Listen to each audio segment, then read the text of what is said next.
Welcome in episode 39 of Oh, Ramie and Drew. I am Ramie Mackloff. That is Drew Flaggy. And if you're watching us on YouTube or over there on Twitter or where else are we? On Facebook, you can see we have a special guest today. His first visit to the Ramie and Drew show, it Ramie is. and Drew show, but you know him and you love him. He is Tim Allen of the Brewers post-game show over on 97.3 The Game. Hello, Tim Allen. How are you this evening, my friend? What is going on? You two 39. I'm honored. 39. Yes, sir. 30, Yeah. 39 of these things. I think when it was the Ramie and Tim show back on 1250. I don't know if did we get 39 in? We might have. I don't know. I think you left before we got to 39. Actually, I think I remember saying like right before, like a couple days before you broke the news to me that you were leaving. I was like, can you believe this is our 50th show? And then you were gone. And that was it. I loved that show.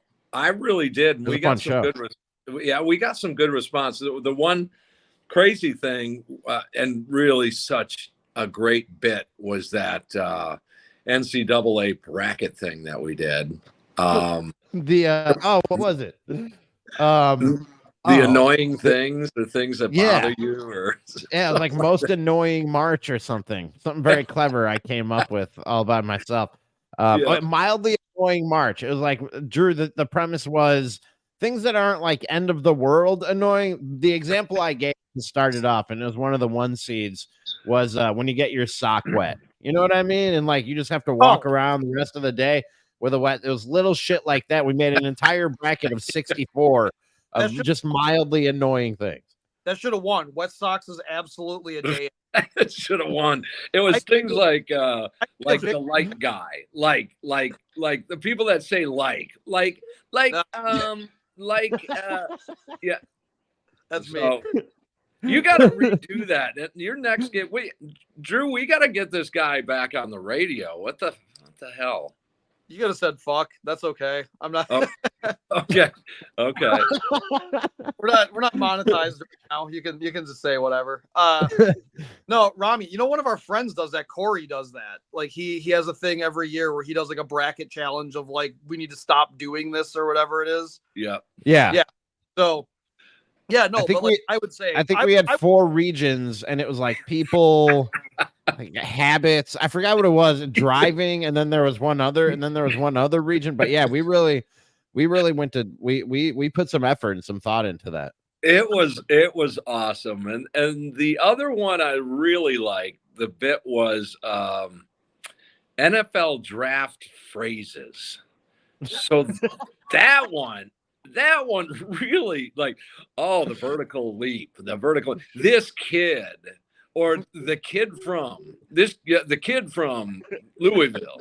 I mean, that was fun too. You know what?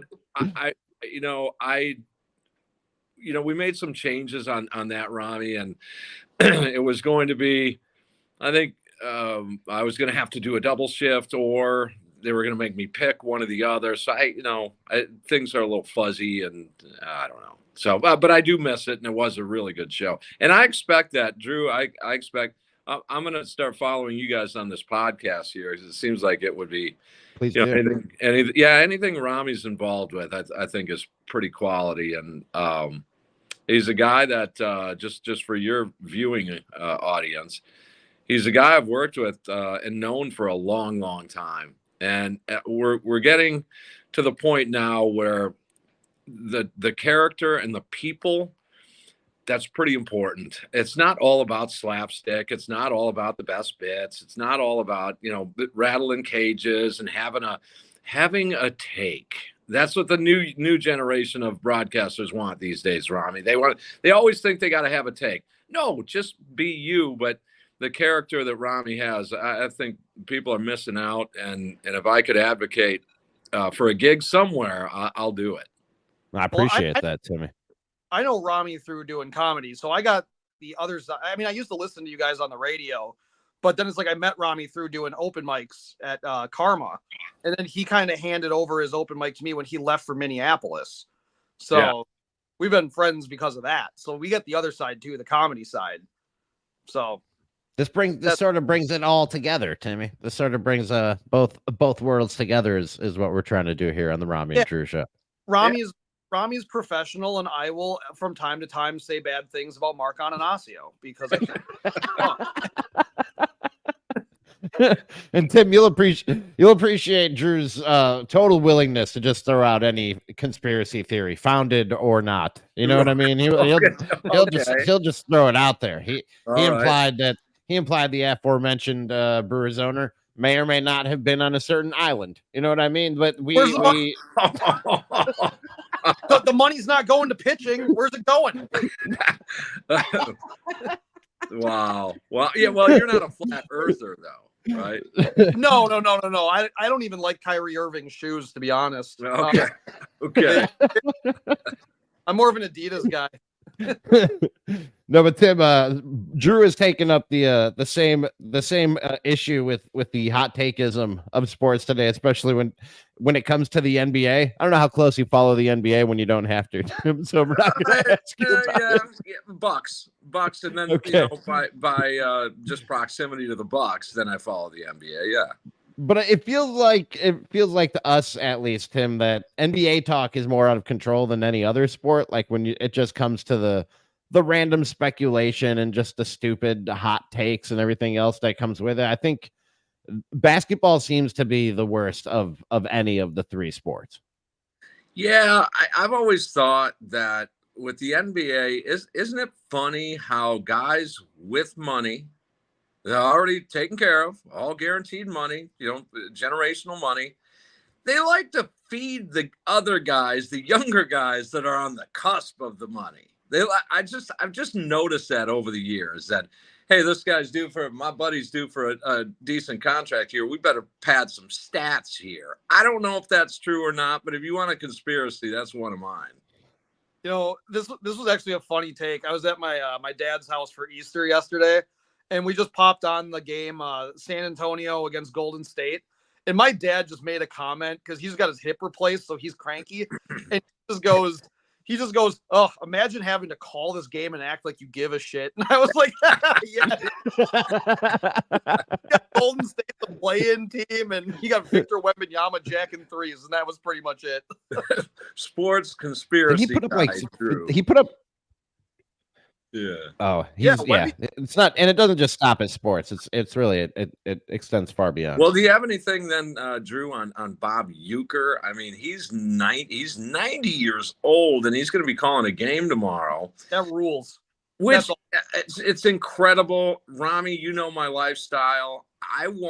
I'll be way dead by the time I'm 90. Let alone talking into a microphone.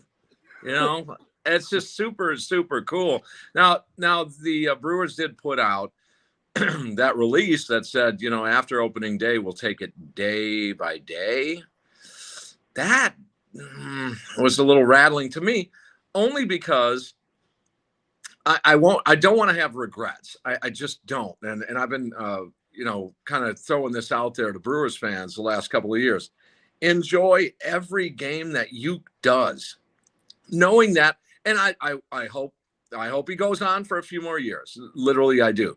But at 90, he's only doing the home schedule. He's been backing down his schedule. It's not going to be much longer, guys. It just isn't. And that's it's a cruel reality, but we'll take it. But at least they acknowledge that it's day by day. And I think everyone should be on notice at this point to enjoy every inning of Uecker. He's just a Wisconsin staple, and he's Brewers baseball, man. Yeah, no one's going to replace that voice. There's no way. Not even Ramie.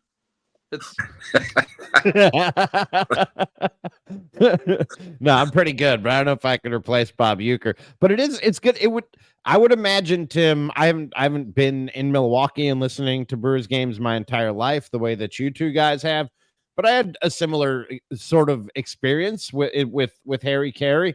And it took a while, even though while they were around, like other guys would take 3 innings here or whatever, or might take a road game. It's weird when they're gone and they're just not a part of the team and the broadcast and just the overall character of the team. Like Bob Uecker is popping bottles and pumping his fist with these guys in the clubhouse after they clinch playoff appearances and shit. You know what I mean? Like he is indelibly attached to the Brewers. I think for anybody who knows anything about the Milwaukee Brewers. You know, most organizations, regardless of sport, they have their, you know, for lack of another term, their Mount Rushmore. So if you were to build one for the Brewers, he's one of the very few organizations that would have a broadcaster in as the top 4 iconic people of that franchise. You know, you could say Vince Scully, you can say, you know, maybe Harry Carey with a bud in his hand, right? But there aren't many that are out there that would have that. And in the Brewers situation, I think, you know, this is me. I've said this for a while. Robin Yount, of course, is up there. Bud Selig would be up there, regardless of what he did or what you think of him as the commissioner. Hank Aaron would be up there, although he only played, a year and a half in a Brewers uniform. But he's Hank Aaron, for fuck's sake, right? He's got to be up there. And then Bob Uecker would be that 4th. And it's really, for the last 2 years, guys, I got to say, man, I am just enjoying every little bit of audio I can get out of that guy. And I'll take it. If it's a half schedule, that's fine. If it's, you know, 2 of every 3 games at home, that's fine too. Yeah. I mean, like I've been saying this a lot because the Bucks and Brewers are my 2 favorite teams. I'm not a big Packers guy living in Wisconsin, which is crazy. They're still my favorite football team, but they're the 3rd team down. But Uecker is he's irreplaceable. Like I still have issues listening to like Jim Paschke not being there for the Bucks. Sure. Other voice where I'm like, yeah, I mean, like it is weird. Marcus Johnson, but I'm like, man, when John McLaughlin used to like break a headset because we weren't rebounding going in half, that's, you don't get like, and then Paschke had to keep it together, but also like, man, he was great. They got the I Love Paschke shirts. Like the Brewers are going to be pumping those I Love Uke shirts out too, probably. I just wonder, Drew, you mentioned replacing, or you're behind the 8 ball. You're going after Bob steps aside. I mean, that's going to be a really tough one. Bob Uecker said, you know, for years, he says, I don't want to embarrass myself. I don't want to embarrass the team. And, you know, when I go, just roll me down the backstop net and have a gurney at the bottom. Just roll me out the warning track and out the bullpen door. And I'm all good. But I was listening, speaking of broadcast, I was listening to Ramie, your guy, Pat Hughes, I think Pat Hughes, when you hear the term consummate pro, I think Pat Hughes. I do. Agreed. Whereas Bob Uecker's more entertaining. You also, you think of, you know, Wisconsin companionship and Brewers baseball, but entertaining for Bob Uecker. When you hear Pat Hughes, you just think consummate pro. He is just amazing. So, you know how I just love your Cubs there, Ramie. And I've always said they're the luckiest fucking team ever. They're just get so damn all these infield singles, and you know it goes back to Fontenot and Terrio and this Quintana had to be. We still got to face Quintana the other day. But that's right. Yeah, I was listening opening day, so the Brewers were rained out. I'm like, when I think of the Cubs, I also think of also a little bonus baseball. In other words, I can get sort of a half a Brewers win if the Cubs lose. That's the way I look at that. So I can enjoy the loss. I don't know what I had going that night, but I finally sat down to have a bite to eat after I went out, a few beers. Finally sit down to have a bite to eat, and I'm going to flip on the radio. I got my little kitchen, little half boom box there, and I flip on, the Cub game. As soon as I flip it on, it's the top of the 9th inning down in Texas, and there's a missed call by the umpiring crew on what should have been a foul ball. Instead, it's a wild pitch, and the Cubs lead, Here it is. I just turned it on. It was like within 90 seconds of me turning it on, and I am losing my mind. This is my first taste of Craig Counsell Cub baseball, and they get a lucky-ass call like that. And you know what I did, Rom? What did you do, Tim? They took the lead, and I'm like, ain't no way I'm hearing this win call for Craig Counsell's first win. I don't want to hear it. Shut it right off. And then I had to check in the morning that I went, holy shit, they lost. I should have listened. That would have been pleasure to me. But I was working that day, and I DVR'd the game, Tim, and I came home and watched it while we were doing a podcast, and I was giving people updates of the game that happened 4 hours ago. And so you got to experience watching me or listening to me watch the Cubs lose the season opener and the Craig Counsell inaugural game. Consummate pro, because here's the thing with Ron. Pro. He'll watch a recorded Cubs game and give updates to people like it's a goddamn YouTube breakdown of an Avengers movie. That's a Cubs fan. We couldn't go live during Brewers opening day because that might be too distracting for me. Like that wasn't my reasoning. I was going to comment on a game that was currently happening. Sure, it's on. Yeah, but I said we should wait till after the game because people were watching and listening to the game. Tim knows about counter programming. I'm not going to try and compete with the Brewers on opening day. Well, can I tell you a secret? Sure. Tomorrow, after the last pitch, make the switch. I'll be on. 7-3 the game. Guy. However, Ramie, you'll dig this. So this is the wonderful world of radio. You do what you do. I'm a good soldier. I'll salute, but I'm going to give my opinion, right? Sure. And it's okay. I don't like you any less because I don't agree with a decision. I'll do what I'm paid to do. You tell me what to do, I'll do it. So we got a lot of the guys out at Dugout 54 tomorrow, 9 to noon. Billy and they're broadcasting live, and then the Heller show, noon to 3, and Drew and KB, and they're all out there. And the first pitch is at 3:10. I'm filling in on the afternoon show at 3 o'clock. No. I've worked with Tim when he's hosting an afternoon show and the Brewers game is going on, and he's hosting the Brewers post game show afterwards, and he's the most annoyed man. I want to know when someone serves up a fat 0-2 fastball, what are you doing? Okay, well, I might get some of those details. I am praying for a Brewer blowout tomorrow. That's what I'm praying for. Just give me a Brewers blowout. Like an 8-1 cruise control victory, and we'll see. Who do we got? You don't have to watch too closely. Right. Yeah. Who do we got pitching tomorrow? Is it Miley? Jacob Junis. Oh, nice. All right, another new guy. I was actually we can actually talk about the weekend series, by the way, Ramie. Yeah, let's get into it. Yeah. Get into that. Because now, Tim, the guy that I am constantly riding his ass is Willy Adames. I am not a Willy Adames fan. Okay. I hate the strikeouts.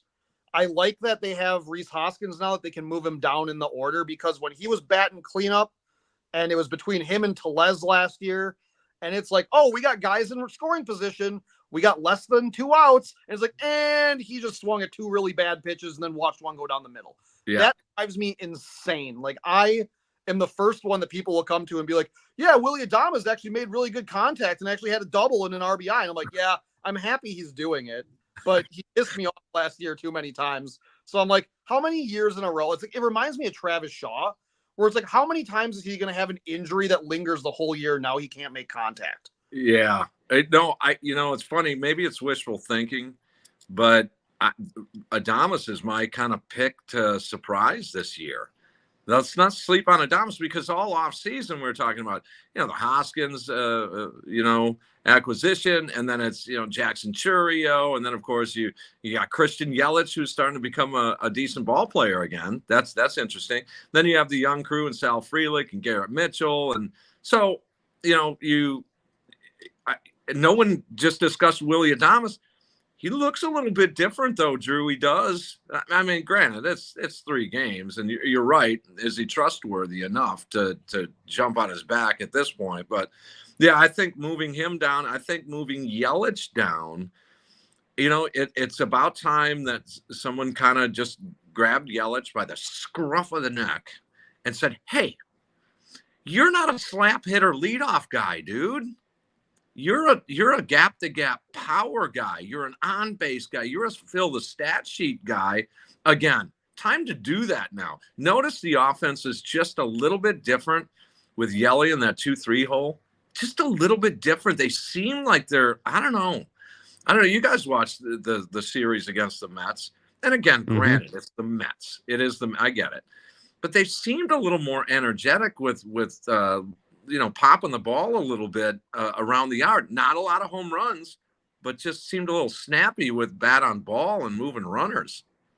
Yeah, and I think this is going to be an aggressive team on the base paths too, based on what we saw in the first series. Yeah. I mean, the main thing that I was looking for this year is Jackson Chourio. I really would like to see a Rookie of the Year campaign out of him. That would be really nice. 5 for 12 in the series. He got a lot of firsts out of the way. The only thing missing is a triple and a homer, but he got his first extra base hit, his first walk, his first stolen base, his first RBI, his first run scored. All of those first came in. You look at the stat line, 5 for 12. I think that's a little bit better than I thought he would do. We all talk about guys like Lewis Brinson got called up. Yeah, he's the guy that got in that deal. And then all of a sudden it's like he has a squibber base hit. And then you look up, and after the first series, your career got started off at 1 for 12. And then, it's the same thing with some of these other guys over the years that have been brought up. You got high hopes. He seems like he's just involved now. He might be the real deal, gentlemen. I think he's here to stay. Go ahead, Drew. I realized how big he actually was. Like, I kind of figured he was like a scrawny 20-year-old, and it's like, nah, that guy looks kind of jacked already. Like, I like what I'm seeing so far out of him. A big thing was like that leadoff walk to start I was like, first of all, shocked that he was leading off on opening day. Me too. And then he goes up there and draws a walk. He didn't swing out of his shoes or anything. He looked for the pitches that he wanted, and he was very disciplined at the plate, which, that's credit that he's a professional regardless of how young he is. But it was still great to see him not pressing. And then his next at bat was when he got his single, right? Like, Yep. Yeah. So like right there, he waited, he picked his spot, he got on base, he stole a base the first time he was on there. It was nice to see the guy that we hold so highly had a good opening series, and 5 for 12 is really great for him. It's just the confidence that brings. It's like anything else. Your first few days on the job, you're at a new job or whatever you might be doing. I don't know, your first few weeks in your fantasy football league, for crying out loud. You just want to get off to that good start. It means a lot. And I think this gives them the cushion. I would have left him alone. Once he did what he did, and he looked like he had the skill set mentally and physically, as you said, Drew, but the mental makeup of being that leader, I would have just left him there. Just leave him in the leadoff spot. You got your leadoff hitter at that point. And then Contreras is in the 2-hole. Yelly, you might want to move Yelly up to separate the righty thing. But and then Hoskins, and then Adames, and then here's the key, guys, offensively, for this offense to be considered a good offense, because that's what we're looking for. They're not going to be a great offense. They're just not. Okay, but can they be a good offense? They needed Sal Frelick, Garrett Mitchell, and one other guy along with, so you could throw in whoever you want, Tyler Black or Andre Monasterio or whoever it might be, Oliver Dunn. Don't be in the Dunn Club unless it's Oliver Dunn Club. But they needed 2 of those 4 younger dudes to kind of break out a little bit. Now they took a hit with Garrett Mitchell, so now you're down to Frelick and Chourio, but they need one other guy to come through, and I don't know who that guy is quite yet. I really don't. But that one extra, just 2 young guys, Chourio and someone else, and it would make a big difference. Well, do you think if any of them struggle just a little bit, like I'm Frelick's going to be up here. I don't think he's going back down unless something catastrophic happens. But do you think that Weimer would just be back up? Because he would be the next guy, I think, right? I think so, but they chose Oliver Dunn over him with the injury to Mitchell, so I thought that was significant. And then they moved Frelick back out, to the outfield, and so. But I really like Monasterio, guys. He's one of those little gnats that can peck away at you. Yeah, watch out and peck your eyes out. But I think, I mean, he got scorching hot in terms of on base and average last year for quite some time. So maybe they have something in Monasterio. And then finally with Blake Perkins, exceptional defensively. And we always talk about, Weimer's defense or Mitchell or even Sal Frelick and even Christian Yelich. His defense improved last year tremendously. Let's not forget about Blake Perkins. By certain metrics, he was one of the better, if not the best, defensive outfield in the National League, believe it or not. Now, he doesn't play a ton, but there's another guy, switch hitter, plays great defense. I think he's going to be a big part. Yeah, and Tim, a lot of people were not thrilled with the way the offseason went, and I understand some of it. To let a Craig Counsell get away, to trade a Corbin Burns, like that's not going to feel very good.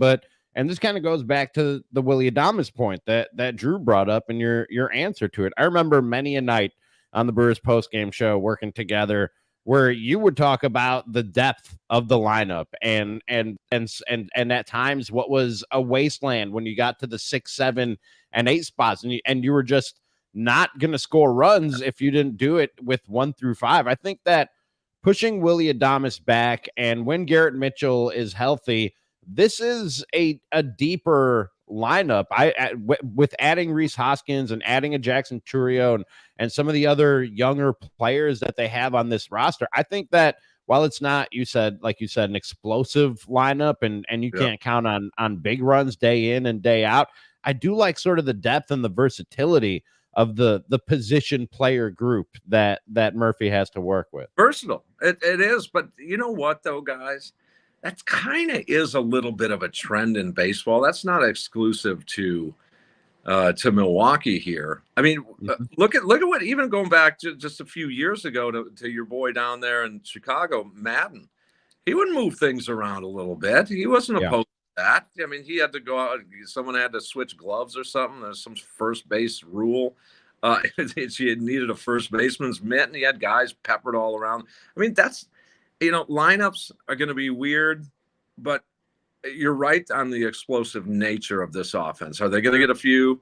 Adames has got power. That's clear. Contreras, I'll get to him in just a second. Hoskins, obviously, with some power. Jackson Churio, I think that's going to come. He's going to have a fair amount. He's not going to be a thumper, but it's funny how Pat Murphy said during spring training, we're going to score more runs this year. We're going to score more runs. He's convinced of that. Well, one of the reporters said, well, how are you going to do that? What way are you going to do that? And he said, by touching home plate more. Now that's Murphy. I mean, that's Murphy. But I think what he means is that there's going to be more. I still am a batting average guy. I'm not saying that's the best metric out there.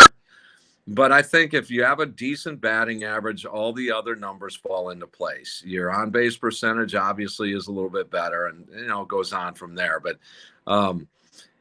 sitting around waiting for a 3-run homer, which is what you've got now a little bit. That's a little lean toward that in Chicago with Craig Counsell, and Counts would battle with the media a little bit on, what are you going to tell me that homers are bad?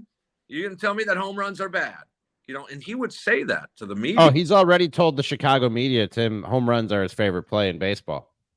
Exactly. Yeah. But I mean, here's a guy you saw, and this is what I'm fascinated about. The difference in managerial styles and philosophy between Pat Murphy and Craig Counsell. It's really what I'm focused on. And I've already seen a little bit of difference. You're up 1 run opening day in the 7th inning. You get a leadoff double off the bench by Bowers.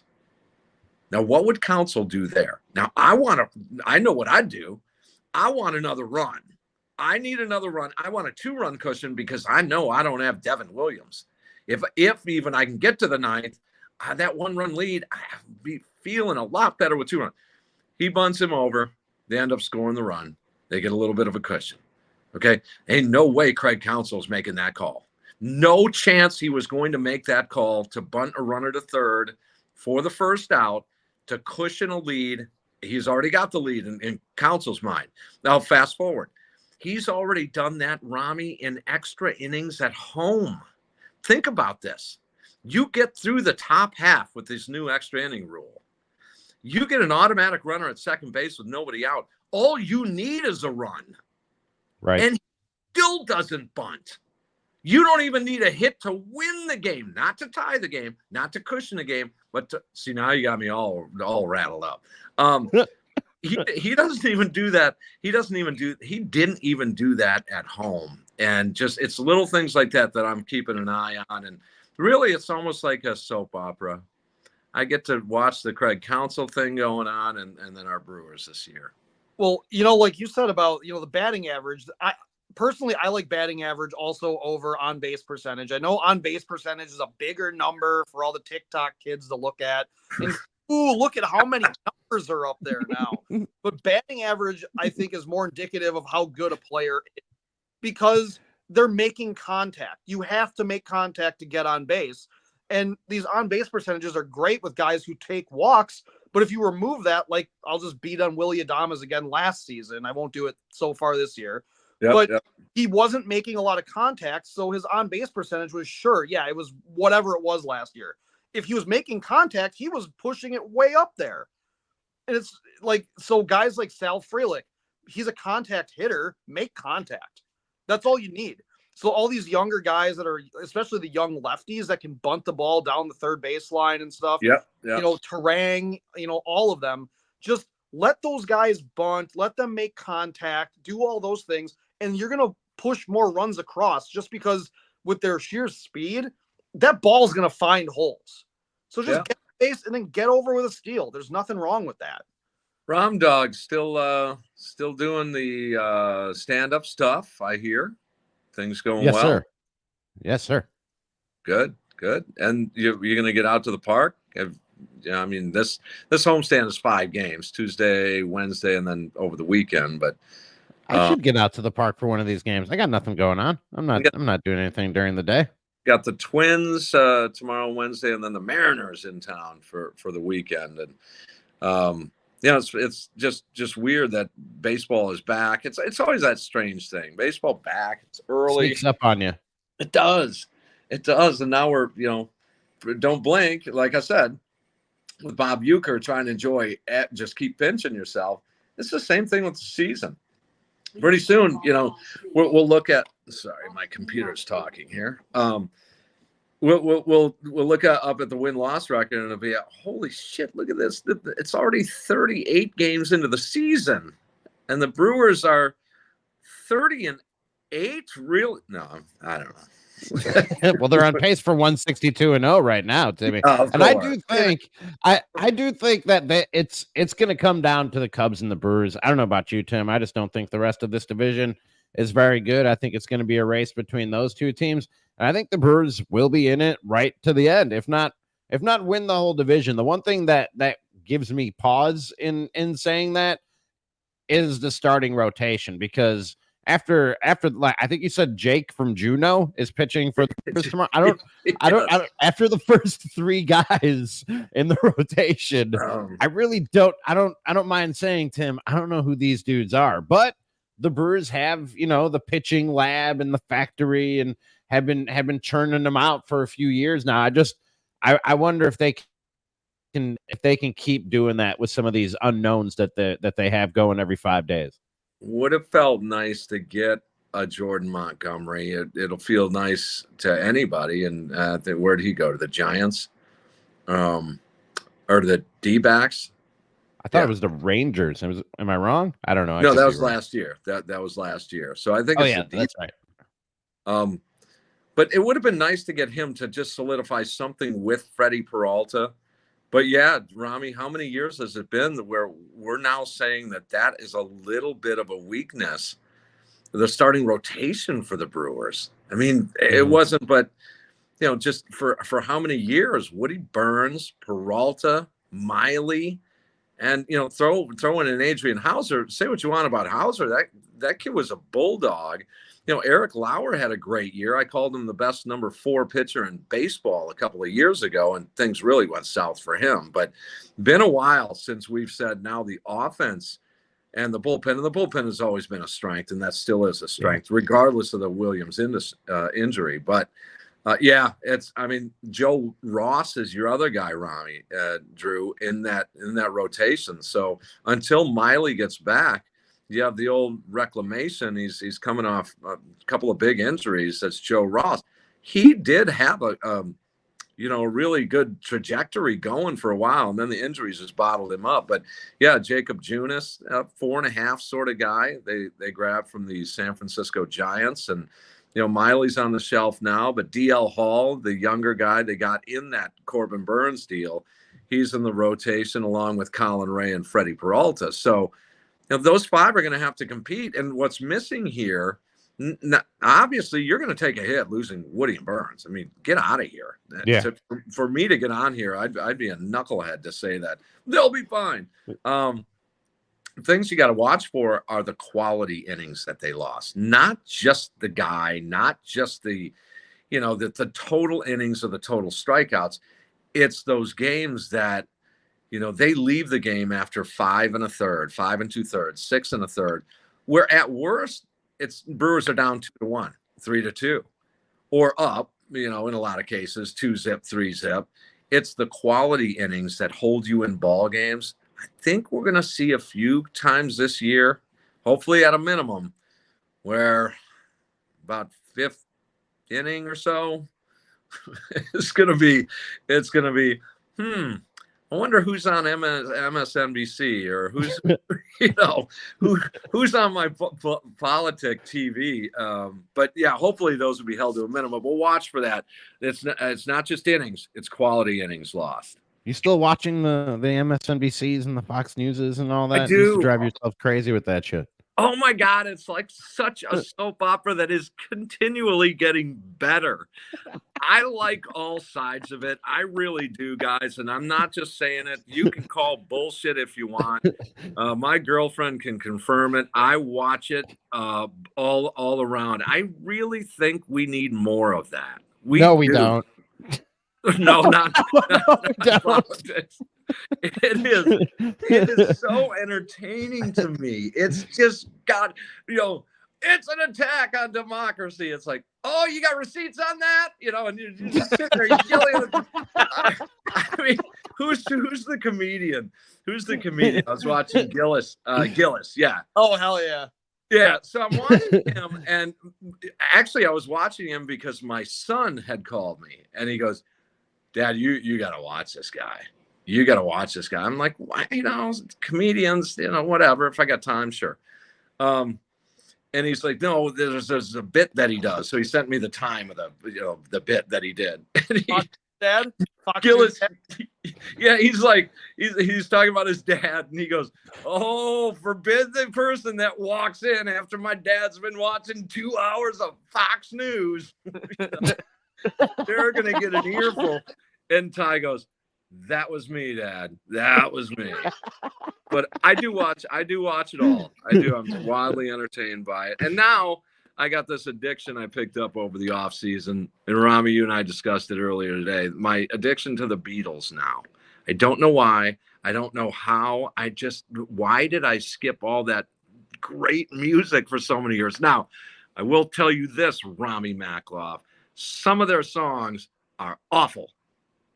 They're crazy. Yeah, they're not all bangers, okay? But you used to tell me they were overrated, and you were just wrong, and you've deprived yourself of the Beatles all these years when you could have been enjoying the greatest band in the history of bands. And now, who's slotted up as the most overrated musician or band or whatever? To me, now this is me. This is all. That's what I love about music. It's all subjective. If you say this, though, I'm going to lose. So sliding into the top slot of my most overrated artist all time, Bruce Springsteen. Wow. I've never really gotten into the boss. He's not my thing, but I respect his place in history and rock and roll. But I don't have to like his music. My goodness. Hey, Tim, if you want to get into crazy conspiracy stuff, now that we're talking about that, crazy politics, in the video game space, there's a lot of fuckery going on, and there's a woke company that's out there that's been like consulting on like story and stuff in video games. And they basically got called out for like ruining a couple pretty high profile games. And now they started saying that like fans were harassing them when like video game journalists from like Kotaku, they all started going at streamers being like, no, these guys are the problem and there are receipts. And now everyone's locking their Twitters down. It's so funny. It's, you know, the gamer revolution right now. and I, you know, I don't know if it was a mistake or not. Some people, you know, I'm debating. I'm still on the fence on that. We're in such a sensitive area. You know, right now we really are, and a lot of people are sensitive. You know, look, Ramie, you've known me a long time, and it's like, you know, someone could say, let's go out partying Friday night. Timmy's driving, and I'd be like, yeah, okay, it's funny because it's fucking funny. Okay, fine. But anyway, I last year was it? Yeah, last year on the post game show. You know, the stadium funding topic came up. And of course, you know, I've made a promise to my audience to cover everything Brewers. And, you know, immediately it got political, and it just got political. So somebody, you know, broke the story that happens to be a conservative talk show host. But he broke the story about the stadium funding. Okay, that's the one. So I go to the source. And I get him on the show to say, hey, man, what's what?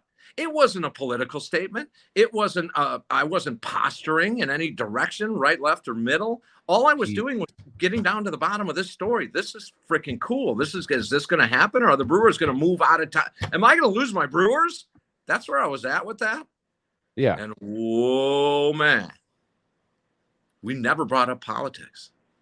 It was just about the funding, just about the story, just about, you know, this narrative that I was hearing about, you know, the Brewers may leave Milwaukee. You better be careful if they don't get the funding. So that scared me enough to go to the source, get the guy on, do a quick little, you know, what was it, 14 minutes. And boy, I got a lot of flack. See how sensitive we are? It wasn't about politics. It was simply about the Brewer Stadium funding and the potential for the Brewers to leave or stay. I don't know, man. I see. Yeah, you were just getting the story. You weren't getting him on because of wherever his political leanings were outside of that story. You were just getting the story. Getting the story. That's it. You know, and so my point is that I think you might be right, Ramie, that you shouldn't watch all that stuff. But my goodness, I'm still addicted to it. I'm like flipping around and, what does Maddow have on? And is Nicole going crazy? And what's Greg Gutfeld doing? And who's his guest tonight? And all these, I know them all. Believe me, I know them all. And I just love it all. But now we got to wrap it up. Yep. Now that we're Brewer season, yeah, I got to cut out that out of my life here. Real quick, before we do wrap it up, just wanted to read a couple of comments. Cone Roller wants to know, what's the real story of why the Ramie and Tim show ended early on 1250? Cone Roller, we went over all of that at the beginning of the podcast, so you can go and check that out. Follow us on YouTube, Spotify, and Apple is where you can go. Is there some controversy? Well, Tim, you know, and this goes right along with what we're talking about with all these conspiracy theories. Anytime anything happens in the public eye, even if it's something as small as you know, a short-lived sports talk radio show that comes to an end and one of the two hosts leaves, everybody has a theory on why that happened. There are people, I'm sure, out there, Drew is nodding his head right now, who are like, money, Ramie? Where's the money? Who are like, Tim must hate Ramie. He just had to get the fuck out of there. You know what I mean? I love Ramie.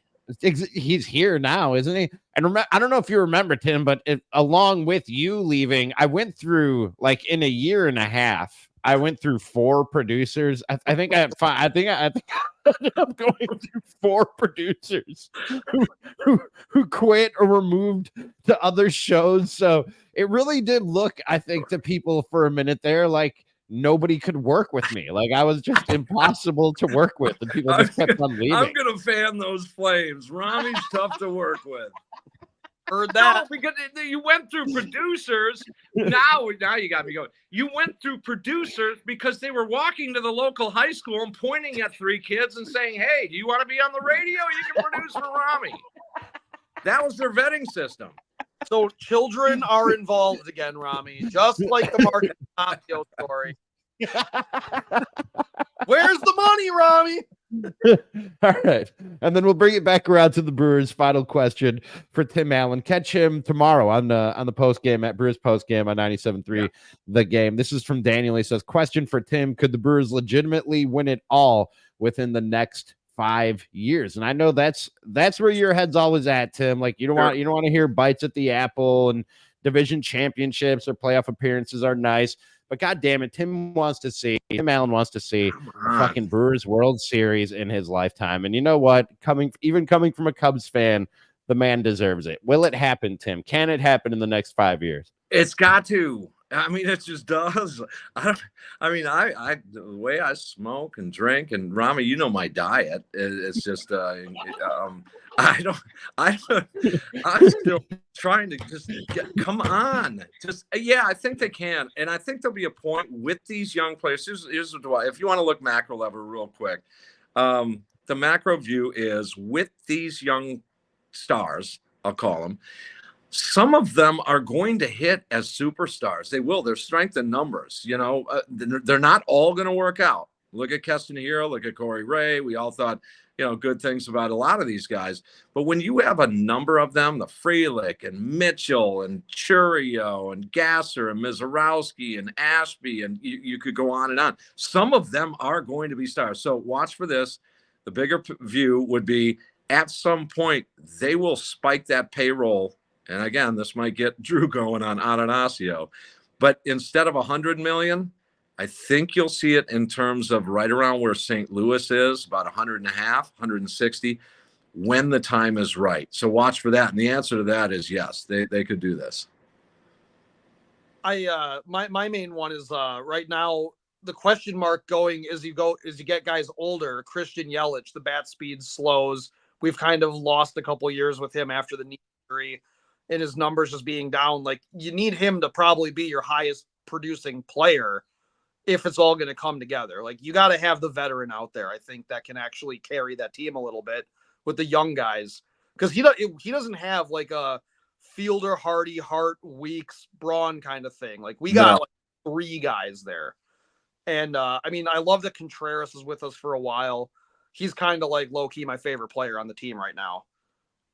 It was Burns, but But with the number of these younger guys, like I said, some of them are going to hit. And you look at the more competitive Brewer teams in the last couple of decades, when they were set and ready to go, they did bring in some of those names. Now, were they at the twilight of their careers? Maybe, but they were productive. The Marcotze's and Jim Edmonds and Jerry Hairston Jr. And I'm not saying that they're bringing in Babe Ruth or anything, but they will do that. Every team does. Every team does bring in and just bolster what they've got when they want to make that push. Is it this year? Every year's got a Cinderella. Maybe it's the Brewers.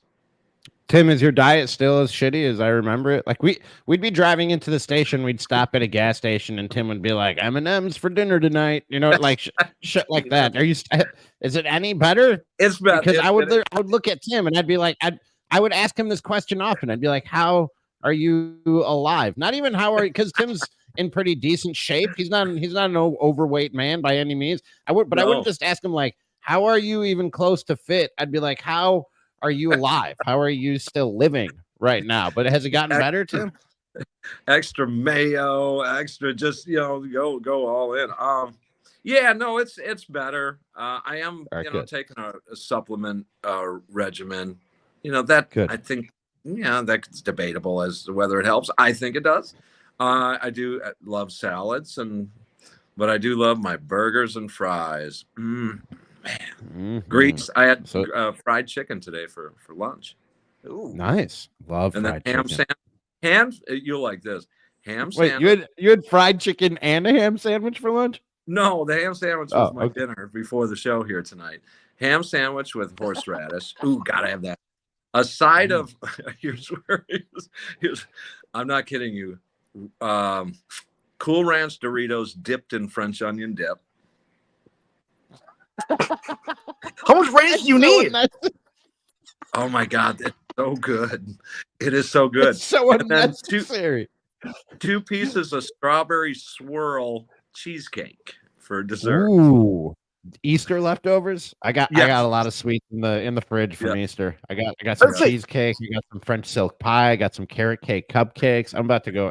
It's Meatless Monday over here. Since we're talking about food, my girlfriend is currently downstairs cooking up, I don't know, something with sweet potatoes and black beans.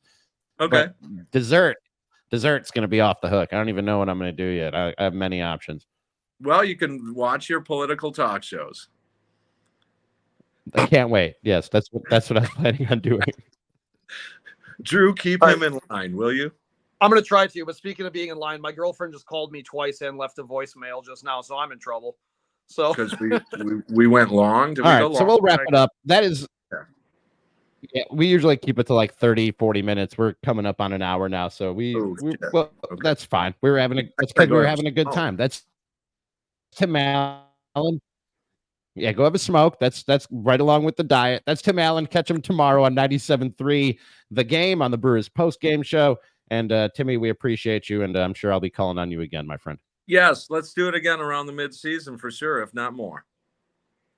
you do All-Star break. Let us do it again. Thanks, Tim. Appreciate you.